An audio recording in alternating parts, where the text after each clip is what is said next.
Yeah, well, hi and welcome to Phil for dialing in and donating your time to talk to us about property and all fun things around there, Phil. So I know you're busy, so I appreciate you taking some time to chat with me today. I'm hoping you can just give me a brief introduction to yourself and performance property and what you guys do and where you've been and who you typically help. Yeah, thanks, John. So look, like we run a firm, and ideally we were probably a data-driven business when we first started, nearly 12 years ago now. So we've been around for a while, and I had an excellent mentor that went to Geelong Grammar back in the day, John, and he was advising his kind of clients and students back in the day in the 60s. So look, I work with a fellow by the name of Jock Bing, and he originally trained me. He was a great mentor, and 11 years ago, we decided to start our own business, which was a data-driven business advising accounting groups across Australia. Yep. And those accounting groups would have portfolios of 10, 20, 50, $100 million worth of stuff across the commercial, residential, and industrial markets. And we would review those portfolios. And then through our data business, we started building these private portfolios for doctors and business owners and sophisticated and wholesale investors. And then we have these model portfolios that we build out for our clients, and we've got about 110 staff nationally now, and we just look after all of their property affairs. Yeah, brilliant. So long track record working downstream from other professionals and directly with with clients and customers. That's awesome. And what sort of, in your opinion, what role does technology play in property research these days? Any great tools that you guys use or recommend and so on and so forth, more than just the Dr. Google? Yeah, it's a great question. And when we first started the business, we purely want to start this business based on every investment decision that we make as a business is data driven. So we spent a lot of money in our research department looking at 40 different indicators that we track as a business. Yeah. And so we were probably at the forefront in terms of having a forward view in terms of where residential or commercial markets are going. Yep. So in answer to your question, every investment decision that we make is data driven. We're not biased towards one market or another, and not every market is perfectly aligned in terms of where we see it going. So you've almost got to have an unbiased view, and that data and that technology piece plays a really big part in the whole equation when it comes to making those decisions. Yeah, fantastic. And what are some of the key trends you'd be seeing in resi commercial now, and any sort of emerging things that you're noticing? Anything of note Yeah, there? it's a really, really good question because the residential markets and the commercial markets are very, very different. Yeah. And as you know, we play in both markets, and we've got a funds management business that we look at as well. Commercial markets, a lot of our investors are actually looking at the scenario of saying, well, if we're looking at a commercial investment, we need to see a yield of at least 6% or more. Yeah. Now, a lot of our clients are having the discussions. They can put their money in the bank and get a 4 or 5%, interest rate on that money. So why do they have to take on that risk with a large industrial property for 5 or 10 mil when they can get maybe a 5 or 6% return if they put the money in the bank? So we're really tossing up with, the office market here in Melbourne is really struggling, but we see it as a good opportunity because it's distressed. The hospitality sectors are distressed at the moment. So there's a lot of hospitality sites going under. So because we have that data business, we can understand where the trends are going in, the industrial sector. It's really hard for a building group or a developer here in Melbourne and Sydney to build anything because the cost to build an asset in terms of what it cost you, say, 20 years ago isn't the same. So a lot of builders here in Melbourne and Sydney are finding it really difficult to build a medium density or a high density project. So I think government need to change town planning, the zoning requirements on these particular areas. Getting it through council takes you double the amount of time to build something. So, these builders that were generating margins of 20 or 30% on a project, it's non-existent anymore. They're lucky. We obviously represent some fairly large building groups. They're operating on margins of between 1% and 5% just to keep the show going. So a lot of building groups are really finding it difficult because cash flow is now really tight. Residential wise, obviously we're data driven. So, Melbourne's been really tough for us as a business over the last, say, 10 years. We've looked at markets such as Adelaide. We've had a really strong play in Adelaide, and that's been brilliant as a market from a capital growth point of view. Yep. Brisbane's been excellent. We've probably played around in the Perth residential market for the first time because that market hasn't moved. So from 2008 to 2020, there was no growth within that market. Yeah. So we look at markets when we're looking at a client's portfolio for foundation, which are long-term holds. And then we look at assets that are more trading opportunities where we might hold them for 5 to 7 years and then pay down some debt on the family home. So there's all different types of trends out there. I could go on for half an hour on that question, but yeah, there's different trends that we're seeing in the office. Retail is probably coming back. It's probably not quite as weak as what we saw 2 years ago, but you've got to be really careful. And the number one thing that we look for commercial properties, we've got to make sure we've got a really good quality tenant. So if you've got a really good quality office building, you can't fill it with tenants, you're going to have a serious issue in 2 or 3 years' time. So we try and backfill the asset with a good quality tenant first, and then we'll look at the building in terms of what we're looking to buy. So we're very, very big on creating friendly relationships with corporate tenants that we know will take a position on that particular building or asset. Yeah, fantastic. And with Cooter as Lord Mayor, it might help with a few of those planning issues in Melbourne, mate. So, and just back to back to the resi side of the fence, because that's where a lot of interest lies. Do you find like it's hard to get stock? Do you find, you hear about these spruikers talking about big outfill areas and buying those, or what type of it do you look for? More scarce resources where the land's not developed, not able to be developed further, that sort of stuff? What sort of process would you typically go through? Regional versus metro. What sort of process are you finding is best practice?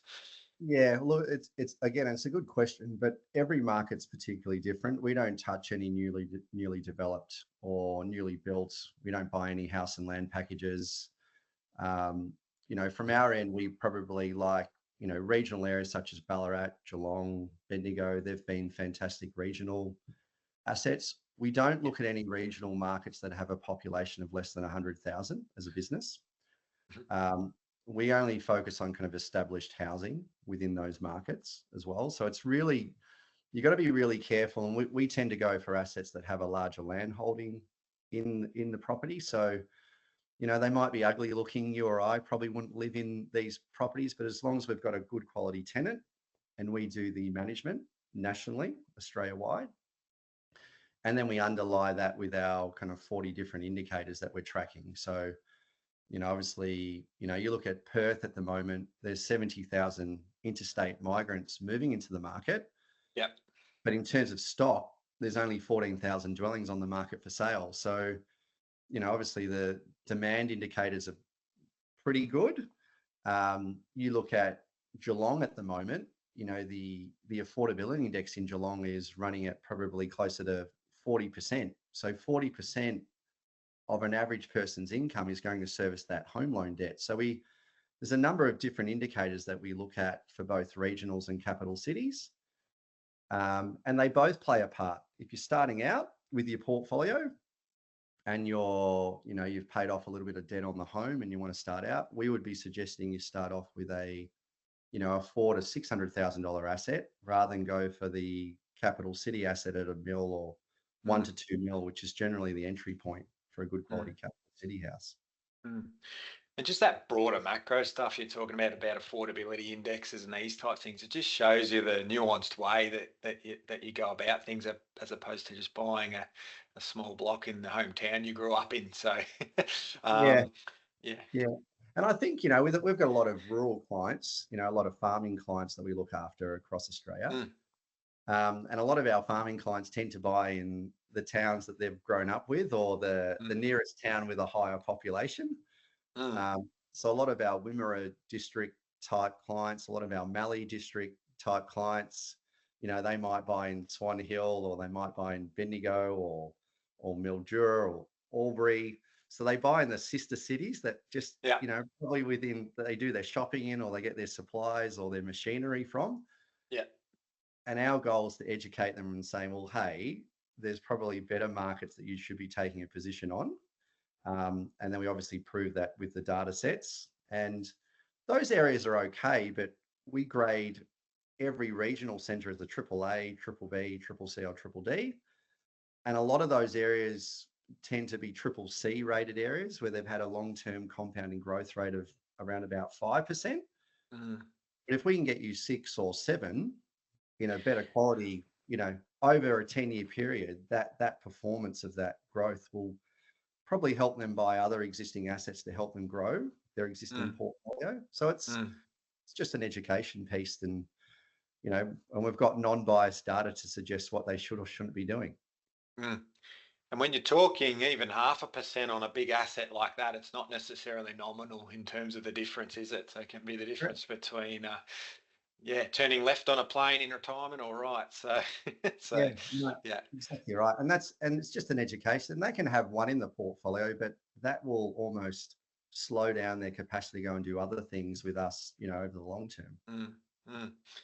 And what are some of the common mistakes you generally see investors make when they're sort of first wading into the property investment Yeah, if sphere? it's too good to be true, it often is. And you know, we have a lot of clients that come to us with existing portfolios that I have to get them out of. You know, so you know, no, really, if you're buying a house and land package on a 200 square meter allotment, that's pretty scary to us. If Yeah. you're buying an off the plan unit in a high density building, that's pretty scary to us as well.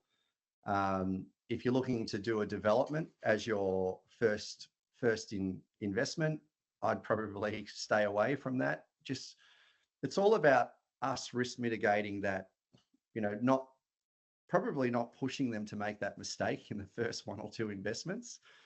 Often we have clients that approach us that have made those mistakes, and then we have to get them out of Yeah. the. So if you can start off and buy within your means, don't Mm, take on too much debt, I think is really important. Um, Try not to upgrade the principal place where you have less capacity to go and buy an investment as well. A lot of our mm, clients buy the big home. mm. They don't have any money to buy shares. They don't have any money to go and buy that first investment. Yeah. That I see that a lot. And a lot of our Melbourne clients on good incomes are probably making that mistake. And we're saying, well, this is not going to be a forever house. Maybe why don't we just pull it back a bit and look at something at 1.5 million rather than 3, Yeah. go and buy one or two investments, and then slowly build your portfolio out over time. Yeah. It's a really good way to make yourself poor is to overdo it on your principal place of residence, is it? And Correct. yeah, I Exactly right. always talk about opportunity costs. If you're going to walk down this pathway, what are we giving up down this pathway? So yeah, it sounds like you guys help them do something similar as well. So, um, what about the current climate? Like things, you just said before you're unpicking a few properties that people have bought already, but what are you finding with, yeah, just the current climate, interest rates? Where do you see things in the property space? It's pretty Yeah. easy to turn the news on and hear about crashes and stuff that never eventuate. But yeah, what do you Yeah. sort of see? Well, I think the current interest rate that we're currently on is the norm, and people need to get used to that. So my first answer to your question is, you know, if you look at the long-term trends of the interest rate environment, we've probably Mm, hovered at around this mark anyway. So, mm, you know, 6.5 to 7.5%. People need to get used to that. Now you need to work out a framework around that to be able to accelerate your growth of your mhm, portfolio. Um, you know, there's been a lot of investors exiting the Melbourne market because of land tax obligations and the government going for that grab, and they're really targeting investors, which I think is, you know, I'm biased, but I think it's probably unfair. in terms of, so a lot of, and unfortunately, the person that's taking the flack as a result of this is the tenant, because the government can't build 1.3 million houses with the amount of planning that developers have to go through. So they're really unfairly targeting the investor here in Victoria, I'm finding. In terms of markets that are showing value, Brisbane is definitely showing value. The government have just announced 25 hospitals to be built on top of the large infrastructure project with, rollout with the Olympics. So there's a bit going on in kind of Queensland as a state. The southern regionals are offering really good value in that 400 to 600K price point. So areas like Townsville, Cairns is great value, but the insurance premiums on those are, just to insure a little $500,000 asset, you're paying $6,000 to $8,000 just in insurance to insure the building. So you've really got to manage your cash flow. And I think the management of your cash flow is just as important as picking the right market to take a position on. And you've really got to have a plan in terms of where that asset sits in a client's portfolio. Am I going to liquidate that property in 5 to 7 years, or am I going to hold it long term? Yeah.